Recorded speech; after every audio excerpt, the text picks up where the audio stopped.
Assalamualaikum warahmatullahi wabarakatuh. Alhamdulillah, wassalatu wassalamu ala Rasulillah wa ala alihi wa sahbihi ajma'in. Kita teruskan ke bab yang ke-8 daripada kitab Mukasyafah Al-Qulub, iaitu bagaimana kita nak membedah dan melihat apakah penyakit-penyakit yang ada di dalam hati manusia. Jadi hati ini antara lain sifatnya ialah dia sihat dan sakit.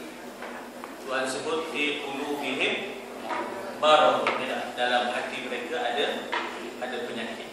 Artinya hati kita ni terdedah kepada sihat sakit. Tapi sakit di sini bukan ada kaitan dengan hepatitis B, bukan. Ada masalah penyakit hati yang menyebabkan kekuning-kuning, bukan. Tapi hati di sini melibatkan soal zon, syak, tidak yakin ya, dengan maknanya kita kata agama, dengan Tuhan, dengan Nabi, atau yang melibatkan soal nifaq, berpura-pura yakin tidak, ya, berpura-pura dengan Islam dan sebagainya, atau soal mazmumah, ada takabur, ada sombong, ada dengki, ada sangku buruk ya. Jadi dia ada kaitannya dengan soal-soal itu, yakin. Yang kedua, tak habis lagi dapurnya. Dia dah ngaji orang kat 10 minit ni, tak habis lagi dapur. Cepat saya habis kalau dah dapurnya tak habis ya dah. Dia bila saya ngaji ada orang berlagu, dia jadi mood nak ngaji orang hilang ya, dia jadi terencat ya. Selama ni kita tu kena hormatkan ilmu. Kalau tak hormatkan saya pun tak apa. Ilmu tu kita kena hormat ya. Jangan kita berlabun. Kalau kita berlabun tu, jadi kita ngacau orang nak ngaji ya. Jadi kalau kita nak kita berlabun, cuek lah, maknanya keluar lah. Tak apa, saya tak maaf ya, pergilah, labun lah, tepi sungai kita ya. Jadi kita kena hormatkan ilmu tu ya. Ilmu tu kita kena hormat. Tak apalah saya tu lantok dengan ilmu tu kita kena hormatnya, insya-Allah. Baik. Jadi maknanya di situ bahawa satu hati kita ni terdedah kepada penyakit. Ada masa sihat, ada masanya sakit. Yang kedua, hati kita ni berbolak-balik. Tuhan sebut muqallibal qulub, ya. Hati ni boleh berbolak-balik. Ada kalanya sabit, ada kalanya taat, ada kalanya maksiat, ada kalanya maknanya taraddud, berbalik, berbolak-balik dalam keadaan maknanya tidak tetap pendirian dan sebagainya. Justru itulah makanya ada doanya dan juga ada zikirnya untuk kita menetapkan hati kita ni, untuk menetapkan hati. Jadi Jadi tajuk yang kita bicara ni soal yang boleh menyebabkan hati rasa resah. Hati merasa resah antara lain pasal dosa. Hati akan tenang bila kita bertaubat. Hati akan resah kalau kita itu maknanya kita kata buat dosa. Sebab ta'rif dosa ialah mahakabihi nafsak, sesuatu yang meresahkan diri, ya, sesuatu yang meresahkan diri. Ta'rif dosa ialah sesuatu yang meresahkan diri, ya, sesuatu yang meresahkan diri. Jadi maknanya apabila kita melakukan dosa, sebenarnya dia bukan tenang, dia resah, rasa bersalah, rasa maknanya tak kena, lari-lari, ya, nimunyi dan sebagainya. Tapi taubatlah yang menenangkan, ya, perasaan, ataupun kita kata adanya taubat itulah yang boleh menenangkan perasaan. Jadi dengan sebab itulah dalam proses untuk mukasyafah, untuk cuba nak membedah, ya, hati, rupanya punca hati ini tidak tenang, antara lain ialah dosa, dan yang boleh menenangkannya ialah taubah. Jadi dengan sebab itulah maka dimasukkan tajuk taubah ini, ya, di dalam sebahagian daripada perbahasan kitab, ya, Mukasyafati Al-Qulub, ya. Kita sampai ke muka surat 31 maksudnya. Ya, di tengah kan? Diceritakan. Ya. Yurwa, ya. Dalam bahasa Arab disebut diceritakan, maknanya yurwa. Yurwa itu maknanya riwayat. Ruwiya yurwa. Diriwayatkan tapi tak tahu mana sandarannya. Ya. Tapi kenapa Imam Ghazali masukkan juga? Ya, barangkali ada pengajaran. Kadang-kadang kita ada cerita, tak tahu dari mana asal usulnya, tapi kita ceritakan juga sebab ada unsur pengajaran. Ya, bukan semua cerita yang kita cerita yang ada unsur pengajaran itu kita tahu sandaran. Justru itulah maknanya kita mengambil kira ada pengajaran. Maka walaupun tidak tahu di mana riwayatnya, kita fikirkan bahawa ia boleh membawa pengajaran. Jadi dengan sebab itu jangan disalahkan Imam Ghazali, jangan dihina, jangan diperkecilkan. Kenapa? Imam Ghazali ni tak cermat dah, tak ada tentu siapa sandarannya. Mika siapa? Nak bercakap tentang Imam Ghazali ke tak? Kita siapa nak bicara tentang Imam Ghazali ke tak? Jadi oleh kerana itu, dia memikirkan soal kalau ada sesuatu yang boleh membawa pengajaran, walaupun tidak ada tahu mana sandaran. Kan kita pun kadang-kadang bercerita pada orang sesuatu cerita yang ada pengajaran, walaupun tak dari mana sandarannya. Yang penting kita nak minta supaya orang yang dengar tu ambil pengajaran, ya tak? Ambil pengajaran. Jadi disitulah Imam Ghazali, ya, dia bawa cerita ni, diceritakan, tak tahu siapa, bahawa jika seseorang berdosa, ditulis dosa itu dalam buku catatan. Ya. Ini kita baca dalam satu hadis 40, ya. Faidza hamma bi ma'siyatin, ya tak? Apabila seseorang itu bercita-cita nak buat jahat, lam tuktab, belum ditulis lagi. Faidza amila, bila dia buat kejahatan, kutibat lahu khati'ah, ya tak? Dituliskan baginya satu kejahatan. Tapi sebaliknya, kalau dia bercita-cita idza hamma bil hasanah, sudah ditulis kebaikannya. Kalau dia bercita-cita nak buat baik, sudah ditulis satu. Fa idza amala biha, bila dia beramal dengannya, mudah ditulis pula ganda 10. Itulah rahmat, ya. Itulah budi bicara. Rahmat dengan makna budi bicara Allah. Kalau nak kira keadilan Allah, mana pula satu tulis satu je lah, pula tulis 10. Tapi di sana ada walaula fadlullahi wa rahmatuhu, ya. Adanya rahmat Allah itu, kurniaan Allah itulah, ya. Nah. Jadi soalnya ialah bila dibuat satu kejahatan ditulis. Sebab apa? Ma yalfidu min qawlin illa ladaihi raqibun atid. Ya, melainkan di sana ada raqib atid yang menulis sebagai kiraman katibin, ya. Tentang urukan kejahatan tadi, dia memang membuat jahat. Bila dia sampai ke tempat tu, katakan dia mutu-mutu pancet dia pun tak dia tiba. Yang tu betul-betul dia memang niat buat jahat, ada tadi tulis. Ya, tapi tak sampai hajat. Tak sampai hajat. Jadi berdasarkan hadis 40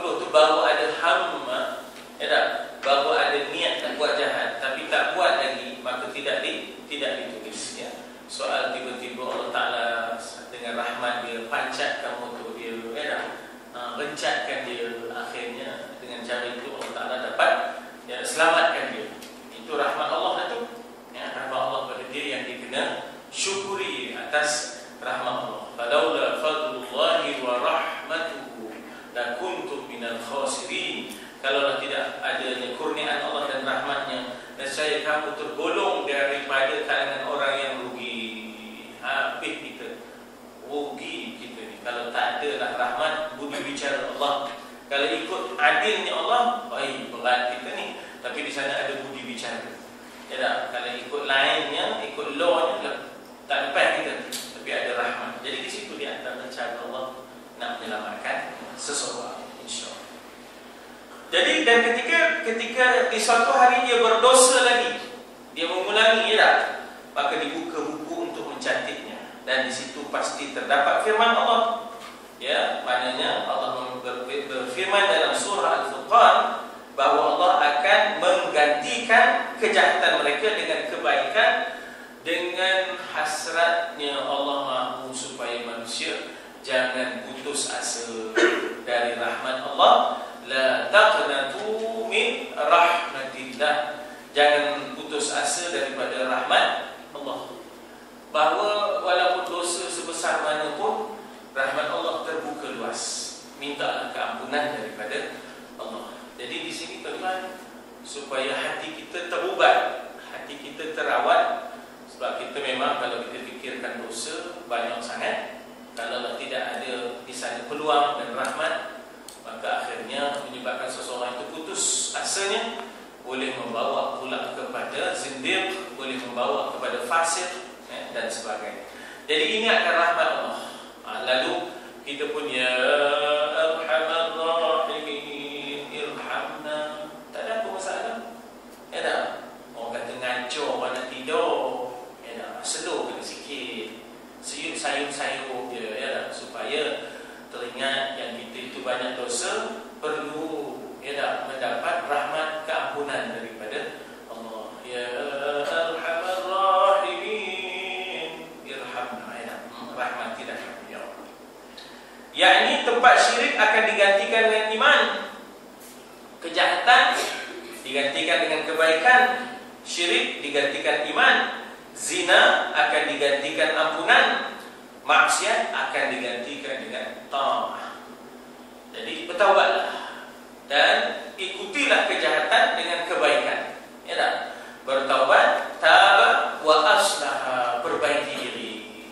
Ya tak? Dulu memang banyak sembang, larut, ya tak? Banyak tengok buat benda larut. Gantikanlah. Taba wa aslaha, ya tak? Bertaubat dan aslaha, perbaiki diri. Dia tak mahunya kita kata teman dah taubat dah, tapi tak ada perbaiki diri.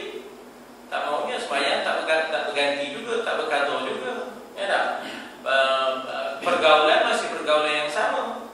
Melarutnya masih lagi macam dulu juga melarutnya. Teman dah taubat dah. Kalau dah taubat, gantilah dengan zikir, baca Quran. Ya tak? Melarut. Sebab tu tak ada apa, saja duduk-duduk. Apa saja duduk-duduk. Ya tak? Baiklah kita gantikan dengan zikir, baca Quran dan sebagainya. Jadi ada PA-nya, tak ada buat apa ni. Orang kita, ya tak? Kadang-kadang ada PA begitu, ya. Buat apa tu? Tak ada apa, saja duduk. Ya Allah, saja duduk. Ada, ya. Cekuk, ya, tasbih tu, cekuk Al-Quran ke, ya. Boleh kita berzikir, gantikan yang lama kemarin dengan kita kata ketaatan, ya, dengan ketaatan. Jadi itu dikatakan bahawa wa atbi'is sayyi'atan hasanatan tamhuha, gantikanlah kejahatan dengan kebaikan, nescaya kebaikan itu akan menghapuskan kejahatan. Diceritakan bahawa Umar bin Khattab berjalan-jalan di pinggir kota. Itu memang sifat Sayyidina Umar. Dia sampai bukan sekadar melihat kebersihan Madinah, dia turun badan tolong sapu. Allahu Akbar. Dia tak boleh sebut ni nak buat ni macam mana ya. Dia bukan melihat sekadar kebersihan Madinah itu, tetapi dia turun badan menyapu. Dia bukan sekadar melihat, maknanya kita kata ketenteraman Madinah, tapi dia berjaga malam untuk melihat siapa di kalangan rakyatnya yang tercicir daripada pembelaan dan sebagainya. Dalam sejarah Melayu kita ada Sultan Alauddin Riayah, tapi tak lama lah dia. Maksudnya orang-orang Temenggung tak boleh cari makan. Maksudnya orang-orang Temenggung yang banyak buat rompakan-rompakan. Dan depan, maksudnya orang Temenggung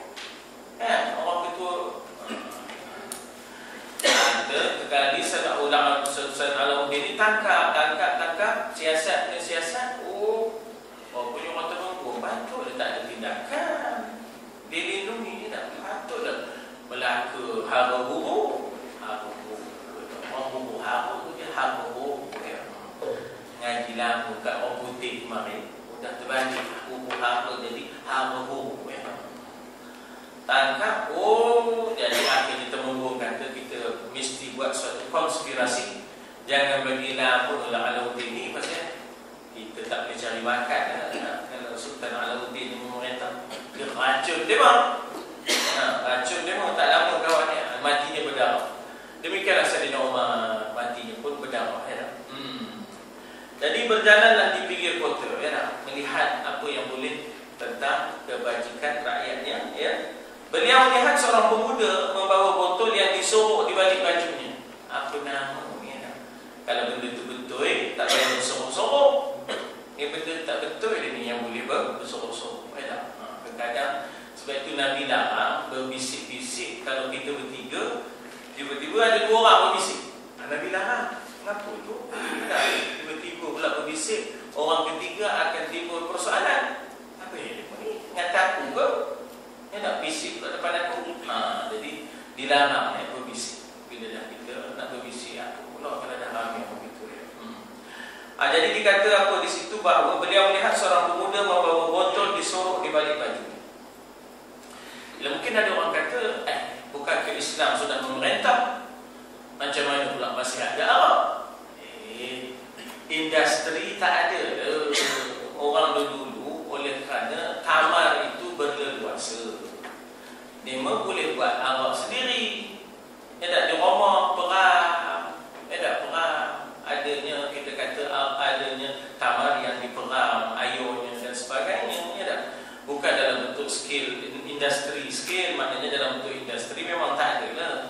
Terang-terang memang tak ada lah. Ini buat di rumah, ya tak? Macam Syamsu kan? Samsu, ya tak? Samsu, ya tak? Jadi wahai pemuda, apa yang kau sorokkan di balik baju sebenarnya apa? Namun takut untuk mengatakannya. Maklumlah berdepan Saidina Umar Al-Khattab Al-Faruq, ya tak? Ibn Al-Khattab Al-Faruq. Faruq ini sangat-sangat membezakan antara yang benar dengan yang salah, antara yang hak dengan yang batil. Dia tak boleh nak betul ansur dengan kebatilan, ya tak? Mesti dibasmi. Maka dalam hatinya berdoa, ya Allah, katanya dalam doa dia, ya Allah, janganlah kau bagi aku malu di hadapan Saidina Umar. Tolonglah aku, ya Allah. Jangan sampai akhirnya Umar tahu yang aku bawa ni apa. Tolonglah, aku nak taubat, ya Allah. Baik aku tidak minum dah. Jangan engkau buka rahsiaku kepadanya. Aku berjanji tidak akan minum arak selamanya. Buatlah macam mana jalan pun, jangan sampai Saidina Umar Amirul Mukminin tahu. Gelaran Amirul Mukminin ini bermula di zaman Saidina Umar. Di zaman Abu Bakar, orang tak panggil dia Amirul Mukminin ini. Orang panggil ya Khalifata Rasulillah. Orang panggil dia begitu. Orang panggil Saidina Abu Bakar ya Khalifata Rasulillah, begitu. Wahai pengganti Rasulullah. Tapi yang mula gelaran Amirul Mukminin ini adalah Saidina Umar. Di zaman Saidina Umar, orang panggil dia ya Amir, ya Amirul Mukminin, wahai ketua kepada orang yang beriman, ya. Jadi maknanya akhirnya dekatlah Amirul Mukminin itu sampai Saidina Ali, ya. Bila zaman Muawiyah gelaran itu tidak ada lagi. Sebab selepas Muawiyah dia bukan lagi dipilih tetapi dilantik, ya. Dia bukan lagi dipilih tapi dilantik. Jadi dengan sendirinya tak timbul soal waliul ahdi, dipanggil ya khalifah, ya. Jadi kenapa dia tidak? Kenapa? Sebab dia tidak dipilih, dia dilantik. Ada beza, ya, antara dipilih dengan dilantik, antara elected dengan appointed. Appointed itu maknanya yang dilantik, ya. Yang dilantik ni tak semestinya orang mukmin setuju. Jadi katanya kepada Allah, ya Allah, jangan buka rahsia ni, ya. Aku berjanji tak akan minum arak dah selesai. Kemudian pemuda itu berkata, ya Amirul Mukminin, yang aku bawa ni cuka. Tolonglah, ya Allah, ya. Dia pun ditoroknya, ya. Torok. Orang dulu bagi torok, ya. Ditoroknya, ya. Otak. Umar berkata, cuba kau tengok sini, you benar ke cuka, ya tak? Allah Ta'ala nak tolong. Pasal dah ada dalam hatinya perasaan nak bertaubat. Dia dah berazam untuk bertaubat. Begitulah Allah meraihkan hamba-Nya, ya, punya sukanya Allah kepada hamba-Nya yang bertaubat, lebih sukanya daripada seorang hamba yang menjumpai unta yang hilang. Seorang hamba yang menjumpai untanya yang hilang. Kan kita kalau barang hilang tiba-tiba jumpa, punya lega semua. Macam saya itu utamanya comel mata. Allah kalau tak jumpa comel mata, letong cari ya. Bila jumpa tu lega benar rasanya. Jadi begitulah kata dalam satu hadis kudusi, bahawa aku terlebih suka kepada hamba-Ku yang bertaubat lebih daripada seorang hamba-Ku yang hilang untanya tiba-tiba jumpa. Lalu terpacullah daripada mulutnya kata-kata, akulah unta, kamulah tuan. Punya seronok jumpa unta, ya tak? Tiba-tiba terkeluar daripada mulut orang yang hilang unta, akulah unta, kamulah tuan. Oh, begitu. Punya seronok tadi, ya tak? Punya seronok tadi. Kata Tuhan, aku lagi seronok daripada itu. Aku lebih seronok daripada itu kalau hamba-Ku mau dah kembali bertaubat kepada aku. Jadi pemuda ni tadi sami'na wa ata'na, dan Sayyidina Umar suruh keluar kan, kena keluar bila? Ya tak? Apa kata ya? Ya tak? Dia keluarkan. Dan Sayyidina Umar pun periksa, ternyata benar bahawa Allah itu sebenarnya sudah bertukar menjadi cuka, ya tak? Sudah bertukar menjadi cuka, ya. Dia patah balik, dia tu kiranya reverse. Ya tak, reverse. Sebenarnya kalau nak kira perang, apa? Cuka. Sebab bila dia dah matang baru jadi cuka. Sebelum jadi cuka kan dia apa? Dia mabuk, ngelegok. Macam minum masih itu, todi kan. Minum masih itu memang mabuk lah, ya tak? Tapi kemudiannya kalau dia dah matang, dia akan jadi apa? Ya tak? Dia akan jadi cuka, dia akan jadi cuka. Setelah tadinya apa? Kemudian dia akan menjadi cuka. Dan ini sebelum jadi cuka, ya, di bawahnya. Tapi Allah Ta'ala yang sangat-sangat mengagungkan hamba-Nya yang mau bertaubat, ya, maka berubah dan menjadi cuka, ya. Maka lihatlah kepada makhluk yang bertaubat. Hanya kerana takutnya kepada makhluk, iaitu Umar Al-Khattab. Tapi ada di sana keinsafan dia, ya, ada di sana keinsafan dia untuk kembali kepada Allah. Ya, keazaman itu. Jadi Allah mengandung-andungkan keazaman untuk bertaubat itu, ya, sehingga Allah bantu dia. Allah lantas menggantikan amalnya dengan cuka kerana tahu dia sudah ikhlas nak bertaubat. Memang sudah berazam, ya. Kan taubat ini melibatkan soal menyesal, berazam, ya, antara lain, ya. Taubat itu ada 3, ya. Kehendaknya, syaratnya, maknanya tinggalkan, menyesal dan berazam untuk tidak kembali, ya. Al-khala'u 'anil dzamb, maknanya kita tinggalkan, jangan duduk di situ lagi, ya tak? Jangan duduk di situ lagi, jangan sembang yang itu lagi, ya tak? Yang kedua ialah dikatakan nadim, menyesal. Yang ketiga ialah azam, tak mau kembali, ya tak? Jadi yang kita zikir wa nadimna 'ala ma fa'alna itu sebenarnya membantu hati dia. Tubna ilallah, itu sebenarnya nak membantu hati itu. Kami kembali kepadamu ya Allah. Wa raja'na ilallah wa nadimna ala ma fa'alna. Kami menyesal ya Allah atas apa yang kami lakukan. Itu sebenarnya untuk membantu hati. Nak timbulkan. Sebenarnya taubat itu bukan yang zikir tu. Taubat itu adalah hati yang menyesal. Taubat itu adalah hati yang berazam untuk tidak kembali. Itu sebabnya taubat itu dipanggil sifat hati. Ya, taubat itu sebenarnya adalah sifat hati, ya. Ya. Kalau dia buat, nanti dia taubat. Itu dia buat lagi, dia taubat lagi, dia buat lagi, dia taubat lagi. Adakah Allah kira dia yang last kali? Dalam ayat Quran Allah Ta'ala kata innallaha yuhibbut tawwabin wa yuhibbul mutatahhirin. Benda ni bukanlah baru, benda ni berlaku di zaman Nabi. Benda ni berlaku di zaman Nabi, ya tak? Jadi dia mengadu kepada Nabi, ya Rasulullah, saya ni rupanya bertaubat buat lagi, bertaubat buat lagi, ya tak? Lalu Nabi tanya, tidakkah kamu dengar ayat Quran innallaha yuhibbut tawwabin? bahwasanya Allah kasih kepada orang yang sangat kuat dan banyak bertaubat. Mohonlah, ya, maknanya moga Allah Ta'ala memurniakan kepadamu taubatan nasuha. Maknanya kemarin itu engkau tidak memohon pada Allah, ya, taubatan nasuha, ya, wa tub alayya taubatan nasuha.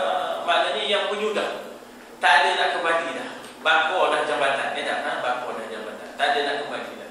Jadi maknanya Nabi kata, tidakkah kamu dengar ayat Allah, innallaha yuhibbut tawwabin, kamu tu dikasihi oleh Allah kerana kamu suka bertaubat, tapi pohonlah kepadanya tubu ilallah taubatan nasuha. Jadi maknanya di situ memang ada benda itu berlaku di zaman Nabi dan di zaman kita. Oleh kerana itu kita kena pohon pada Allah taubat nasuha. Taubat nasuha itulah yang memberikan kekuatan sehingga kita tak mau dah, ya, kembali. Sebagai manusia kita kadang-kadang terperangkap, ya tak? Kadang-kadang terperangkap, kadang-kadang terkawan. Kes-kes mobil ini biasanya kawan-kawan kita yang dadah ni, yang tak upaya, ya. Jadi dia menjadi mangsa kadang-kadang kepada keadaan sebab kita pula tak berani nak selamatkan dia. Dia dah keluar tapi kita nak berkawan dengan dia tu jadi tak berani. Tak berani banyak sangat, ya. Kita tak, ya. Tapi sebenarnya siapa yang sanggup membela dan memisahkan dia daripada environment dia, daripada pergaulan dia, itu suatu kita kata kemuliaan, ya. Tapi balik cerita soalan tadi, maknanya di situ dia kena pohon pada Allah bukan sekadar taubat yang biasa, tapi pohonlah taubatan nasuha, ya, taubat nasuha, taubat yang paling penyudah, ya, taubat yang tidak akan kembali pada dosa. Tapi teruskan bertaubat, ya, teruskan bertaubat dan kena pisahkan daripada environment tu, suasana tu. Bilik dia kena tukar, gambar-gambar dia kena tukar, pergaulan dia kena tukar, makanan dia kena tukar, ya, makanan dia kena tukar. Kalau boleh negeri dia kena tukar. Sebenarnya kaedah quarantine, buang daerah, yunfau minal ardi, itu sebenarnya adalah kaedah untuk memperbaiki seseorang, ya, sebab dia kalau dipisah pada environment dia buat jahat tu lebih mudah daripada dia duduk environment yang sama. Balik dia tengok dalam bilik tu ada balik gambar itu. Ada worker pun letak game staff, ya. Jadi dalam bilik dia ada lagi gambar game staff. Buang itu kol lah, ya. Jadi sebab itu adanya murabbi, adanya manhaj, adanya bi'ah. 3, ya. Adanya murabbi, siapa yang pimpin dia. 2, adanya manhaj, itu apakah kurikulum sukatan hidup dia. Time semayang, time baca Quran, time zikir, time tahajud.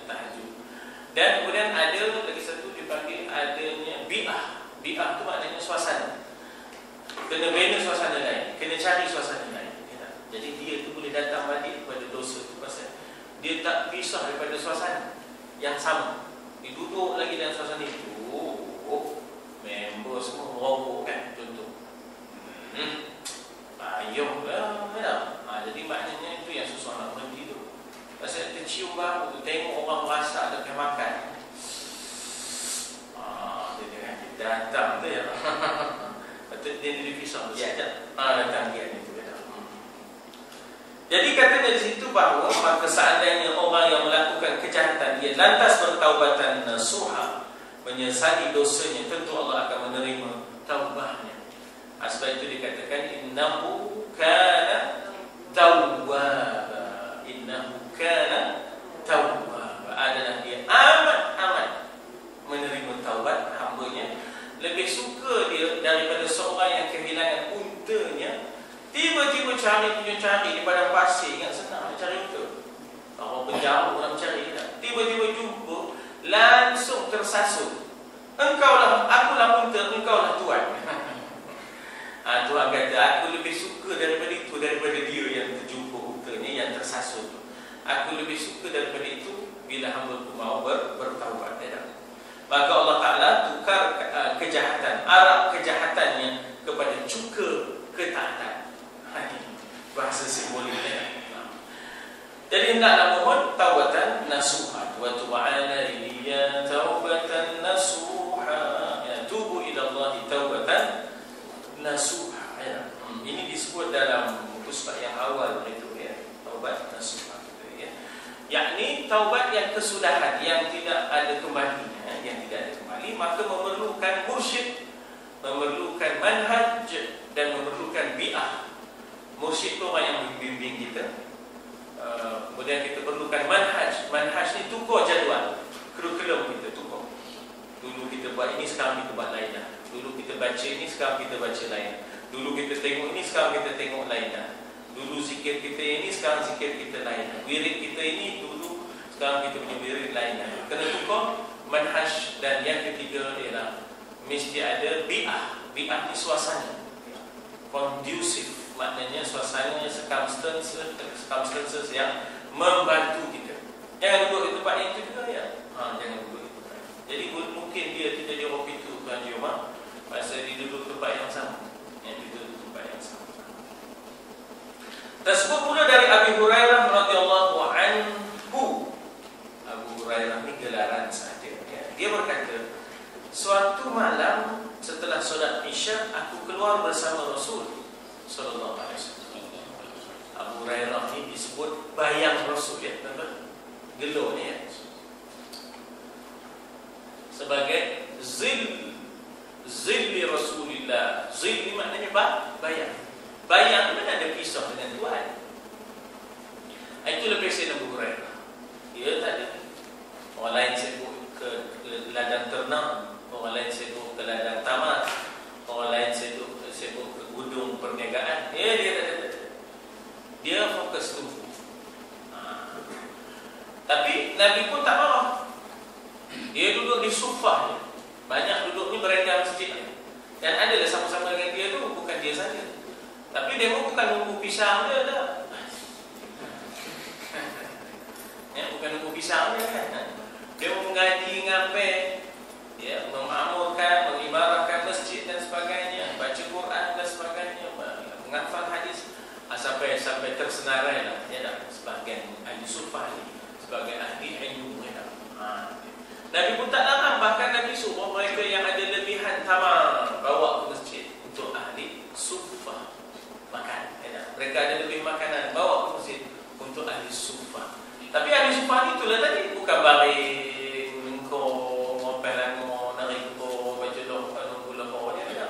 ngapai? Dia ngapai dah. Jadi maknanya di situ tuan-tuan dan puan, kita ni dah setahun ni dah. Memang boleh dah duduk sini ngapai surah Waqi'ah, surah Al-Mulk. Tak ada banyak cabang candinya. Tak ada banyak cabang candinya. Jadi kita sebelum tidur baca surah Al-Mulk. Ya dah, ada boleh ngapai dah surah Al-Mulk. Dan sebenarnya surah Al-Mulk itu adalah teman ya dah, di dalam kubur ya. Tambah tuan-tuan di sini ada yang dah beli qalam yang boleh baca Quran. Letak dia ujung pena qalam itu pada surah. Apa itu? Tabarakalladzi biyadihil mulk. Tak payah pegang mushaf. Tak nak tidur ya. Tengok siapa duduk habis. Kita dah habis duduk atau Quran.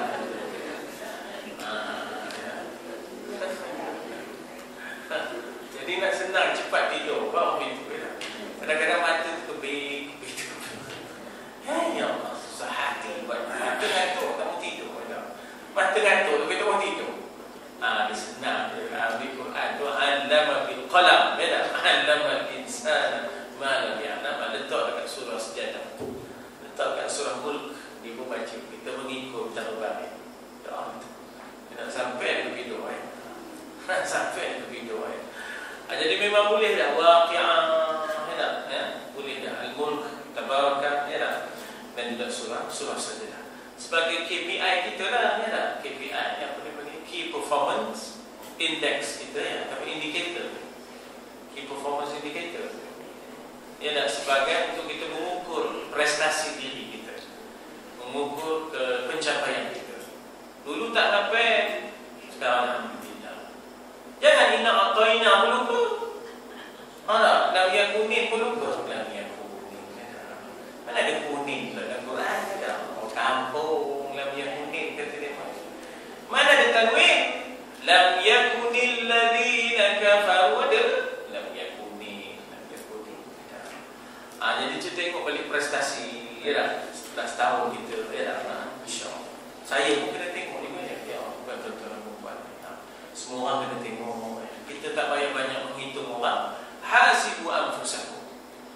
Banyak kira diri, jangan banyak kira orang. Ya, banyak kita mengira diri kita. Hasibu anfusakum.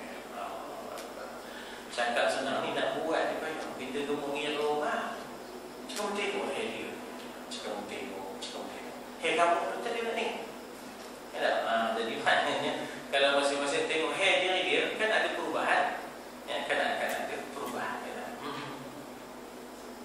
Jadi kan ada peningkatan. Ya. Dulu tedo je. Sekarang takkan tedo lagi. Waladoli. Dulu sebelum masuk pondok waladoli. Pada setahun dulu pondok waladoli lagi. Tapi kapal kaya ada. Sudah, kena ada perubahan. Ya tak? Dulu teman tak berani bang, sekarang dah boleh bang. Ya tak? Dulu teman tak berani jadi imam, sekarang dah boleh jadi imam. Ya tak?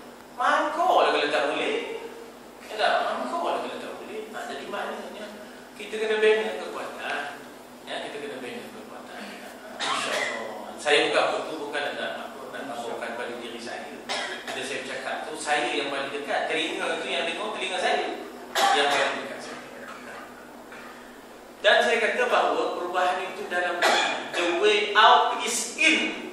Ya tak? The way out is in. Jalan keluarnya dia dalam diri kita. Kalau kita dah letak, aku ni tak mahunya, tak mahunya. Dah orang tak mahu dia jawab. Sebab ana ala dhanni abdi bi. Aku mengikut sangkaan hamba-Ku terhadap aku. Kalau dah sangka begitu, dah kalau tu. Jadi cuba ni perubahan. Ya, cuba perubahan. Masa sama-sama kita sentiasa menjadikan hari ini lebih baik daripada hari semalam dan hari esok lebih baik daripada hari ini. Ya, insya-Allah. Jadi katanya aku keluar bersama Rasul. Itu biasa. Abu Hurairah ni bayangan Rasul. Ya.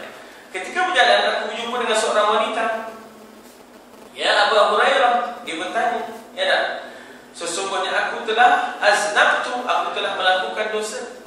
Laqad inni aznabtu, maknanya aku telah melakukan dosa. Ya, kataan dzambun boleh jadi fi'il dengan fi'il aznaba. Yuznibu, ya, aznabtu. Apakah aku masih boleh bertaubat? Tanya pada Abu Hurairah, sedangkan sebelum ada Nabi. Kemudian ditanya di situ ya. Kemudian apakah aku? Kemudian aku tanya dia, apakah dosa? Jadi dia pun berkata, aku ni berzina. Kemudian aku bunuh anak aku hasil daripada zina. Kalau bahasa kita ni dicampur dengan anak tu. Ya tak? Bayi yang dicampurkan, dibunuh. Jadi apa tu? Maksudnya apa? Maksudnya kita hidup secara realistiknya, alam realitinya kita bukan berfantasi, berkhayal. Manusia tetap manusia. Dia bukan malaikat. Ya tak? Dia bukan malaikat. Manusia tetap manusia. Tapi uniknya adalah Allah bagi peluang dia bertaubat. Ya tak? Dan yang dikatakan bertakwa itu bukan bermakna yang langsung tak ada buat dosa. Bukan yang dikatakan takwa itu langsung tak buat dosa. Ya tak? Walladzina idza fa'alu fahishatan aw dhalamu anfusahum dzakarullah fastaghfaru lidhunubihim wa man yaghfiru dhunuba illa Allah wallahu yuhibbul muttaqin. Ya tak?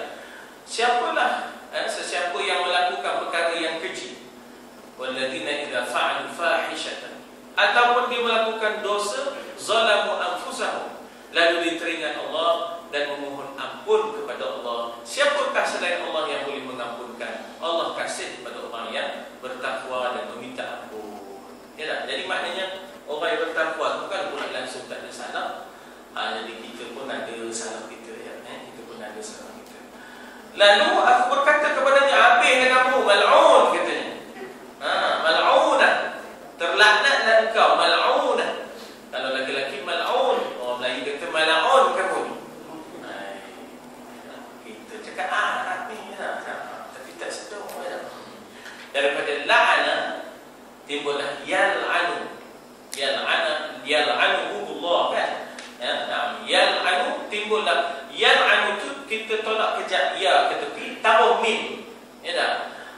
Jadi yal'anu tolak ya ke tepi, taruh mim. Mal'an mal'un.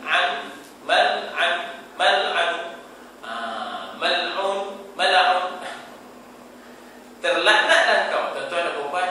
Padahal Nabi yang ke-10 kan surah Hujurat telah kabur. Apa kata surah Hujurat? La tuqaddimu baina yadayillahi wa rasuli.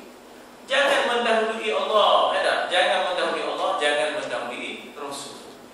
Jangan lengah benar mendahului pimpinan. Jangan buat keputusan mendahului kepimpinan. Sudahnya terjadilah Uhud, peristiwa Uhud. Terkorbannya syuhada Uhud tu pasal ada orang buat keputusan mendahului pimpinan. Pimpinan buat keputusan lain, dia dah buat katanya Nabi tak bagi turun bukit pasal kalau perang belum selesai. Ini perang dah selesai. Siapa kata selesai? Sayyidina Khalid ada lagi, masa itu belum Islam lagi. Khalid bin Walid rupanya dia berundur dengan tentera itu, rupanya dia pusing belakang bukit Uhud. Pusing belakang, tengok seranglah umat Islam tengah mengutip ghanimah al-anfal, ghanimah ataupun al-anfal. Itulah. Jadi maknanya janganlah mendahului kepimpinan tadi. Jadi begitulah kita kata bahawa Sayyidina Abu Hurairah sudah mendahului Rasul. Udahlah kamu mal'un lah kamu, mal'unah. Demi Allah, wallahi, taubatmu tidak akan diterima. La tuqbal taubatuk. Tak akan diterima. Udahlah tu. Nakalah kamu, Lalu keluarlah wanita ini dengan hati yang sedih. Tak ada bagi harapan langsung. Tak ada bagi peluang, tak ada langsung nampak cahaya di hujung terowong. Maka aku pun terdiam dalam hati. Tengok dah orang perempuan ni nampak dia sedih. Dalam kemurungannya, kesedihannya begitu. Kata dia Abu Hurairah, kenapa aku tiba-tiba cepat sangat berfatwa?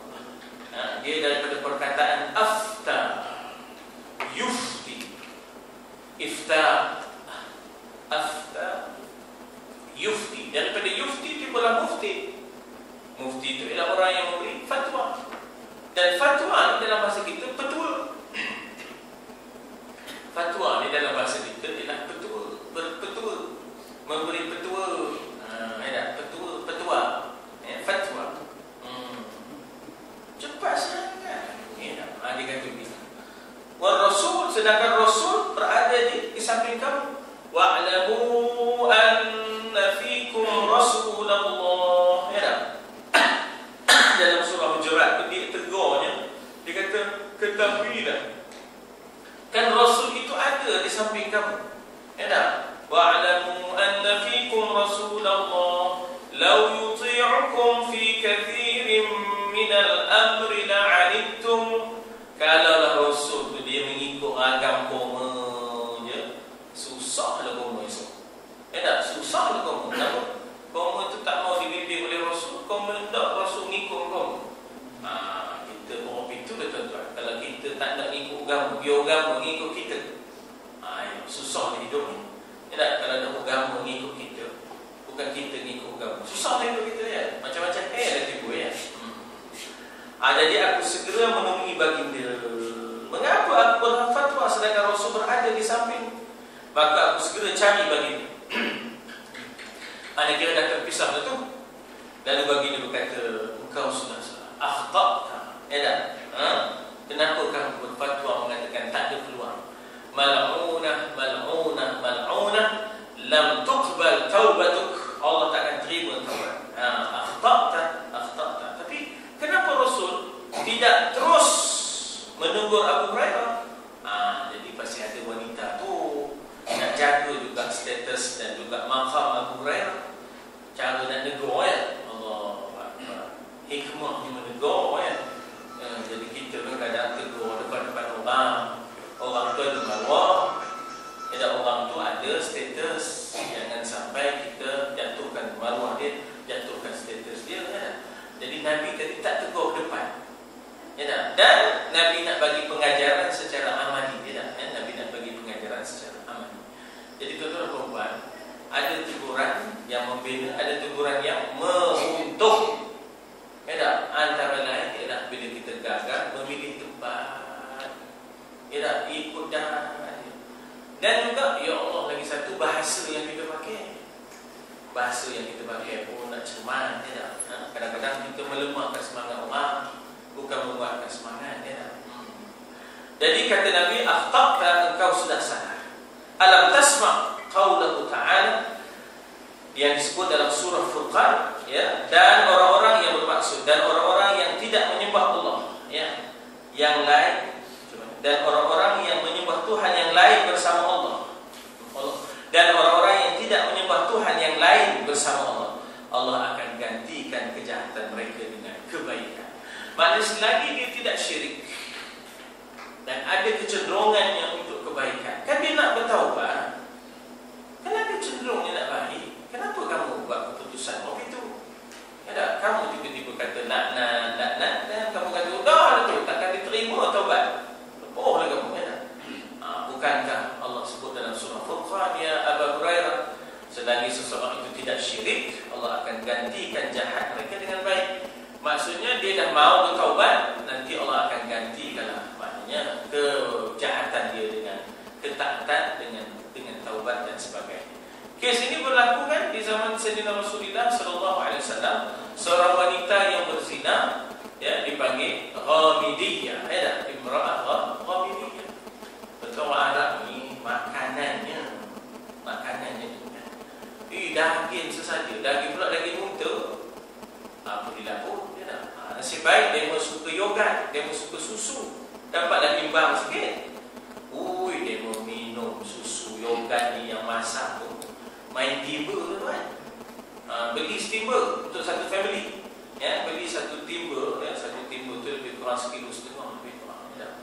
Saya tu bukan apa, ya, masa duduk di sana, kami tu kalau rumah 3-4 tingkat, senang, cuma turunkan timba tu, dalam timba tu letak duit, kemudian pakai bahasa isyarat ataupun laut saja, kilo yen kita minta 2 kilo ataupun nus kilo, nus kilo tu Melayu pula, nus tu separuh.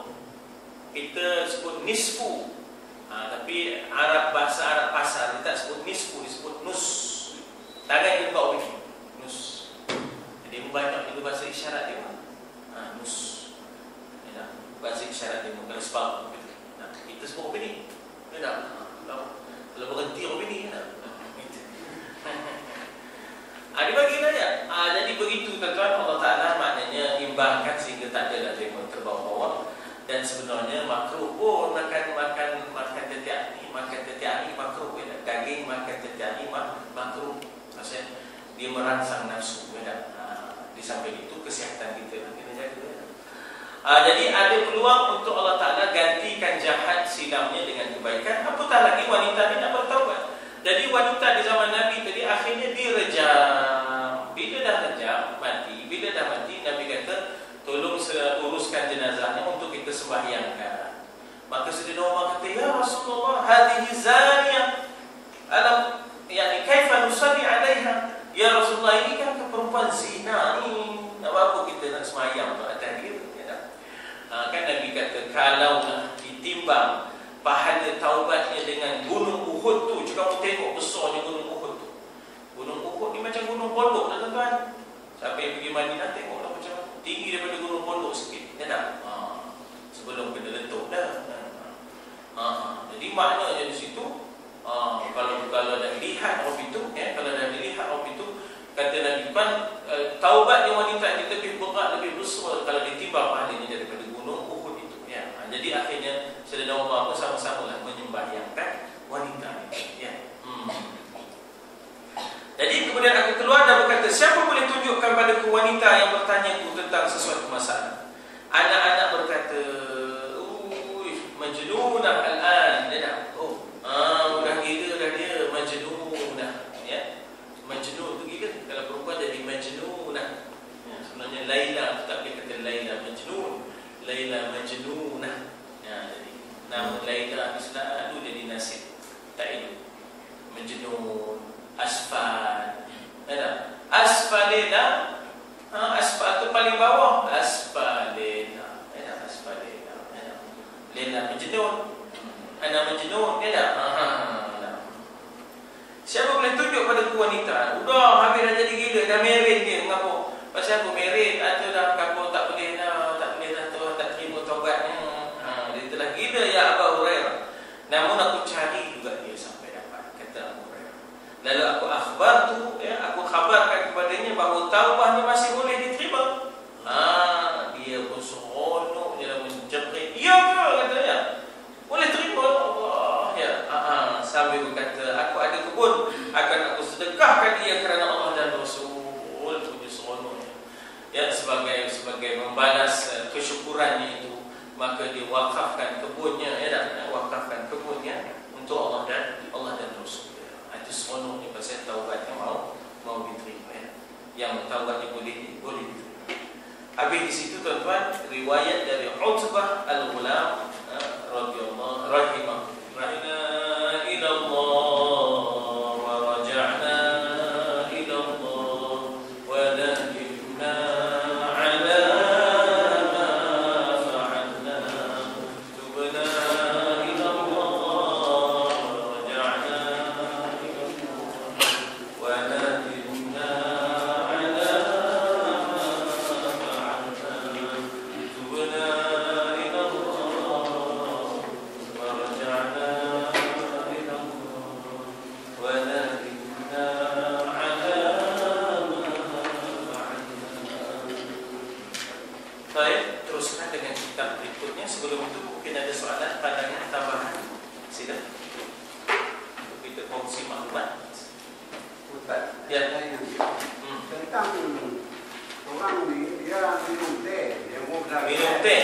di bulan lain. Dia belajar macam Arab tu. Dia buat yang ayam tu ayam. Ada ke Berdosa, tapi tidak kena sebat. Dia berdosa tapi tidak kena hukum hudud. Pasal yang minum teh, cuma dia belagak sebagai na'al mukra wanda letak garis tau. Dia dah. Sebaliknya kalau dia minum arak, dia kata yang ada teh, Berdosa. balikkan dia. Tak maunya itu dengan sendiri berdosa sebab nahkumu bizawahir, kita hukum pada yang zahir kata Nabi. Jadi zahirnya arak dia itu kena sebat. Walaupun dia niatnya bahawa ia adalah tak maunya al-ghayah la tubarrirul wasilah. Matlamat tidak boleh menghalalkan cara dia. Jadi balik cerita kita, dia tetap kena sebat. Pasal memang confirm. Ini kes ini contoh kita boleh kiaskan seorang laki-laki suami bersama dengan isteri, tapi dia mengkhayal-khayalkan tunangnya pun berdosa. Tapi tak kenalah sebab tak kenalah maknanya hukum hudud pasal masih lagi isteri dia. Cuma khayalan itu berdosa. Ya, khayalan itu adalah berdosa. Ya, baik, isteri dia tapi dia khayalkan yang lain, berdosa tak kena. Tiba-tiba isteri orang dia khayalkan isteri dia, yang itu kena sebat. Kalau disebat pasal dia dah isteri, maka hukumnya adalah maknanya hukum rejam. Jadi dengan sebab itulah kita kata bahawa Islam datang untuk menjaga 5 agama, nyawa, akal, nasab keturunan dan harta benda. 5 itu sebagai dipanggil maqasid syariah. Disebut sebagai maqasidus syariah. Jadi orang tak boleh hanya menonjolkan soal hudud, tapi yang kena ditonjolkan ialah maqasid syariah. Kita nak jaga supaya terselamat agamanya, nyawanya dan sebagainya. Maka itulah sebenarnya datangnya hukum hudud itu, bukan nak mengharamkan, bukan nak jadi kafir orang Melayu, tangan-tangan dia habis betul atau jahat benar apa, kalau dah tengok hukum terlaksana takkan nak mencuri lagi. Sebab hukum hudud dia tak macam sistem perundangan yang ada, yang kalau gantung pun orang lain tak sedar. Kalau sebat dengan ekor pari pun Orang lain tak sedar yang dalam pejabat kita tu orang tak tengok pun. Jadi siapalah boleh bagi pengajaran. Ini di khalayak, dan sebaik-baiknya lepas solat jamaah, sebaik-baiknya adalah jamaah Jumaat, supaya orang dapat saksikan. Baik, baik. Ya.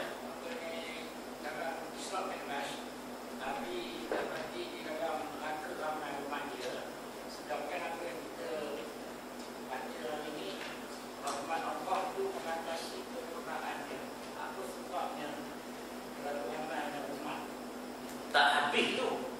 Nabi nyaksikan malam itu ialah ramai daripada wanita-wanita. Bukan umat, bukan umatku, bukan wanita. So itu kan ada hadis Nabi dalam wasiat, dalam kitab 50 wasiat wanita oleh Dr. Majdi Sayyid Ibrahim, ya. Ustaz Majdi Sayyid Ibrahim, dia ambil wasiat yang pertama. Nabi balik daripada sembahyang raya, lalu ke perkumpulan wanita beribu. Lalu kan Nabi kata, ya ma'syaral nisa tasaddaqna, ya tak? Wahai wanita-wanita sekalian, banyaklah kamu bersedekah, ya, banyaklah kamu bersedekah. Fa inni araitukunna, sesungguhnya aku nampak kamu, ya tak? Di dalam ramai kamu, ya tak? Ya, maknanya ramai kamu di dalam neraka. Jadi maknanya lalu ditanya oleh wanita, apa puncanya ya Rasulullah? Kan? Puncanya ialah kerana kamu tak jaga, ya tak? Kamu tak hargai suami kamu, kamu tak hargai suami kamu, kamu tak hargai bapa kamu, ya, kamu tidak hargai mereka yang memelihara kamu, dan juga lidah kamu, dan lidah kamu. Jadi kamu kalau Rasul. Jadi itu boleh kita jumpa dalam hadis. Jadi bukanlah umatnya, tak, wanita yang dalam peristiwa Isra' Mi'raj. Jadi wanita dia kita banyakkan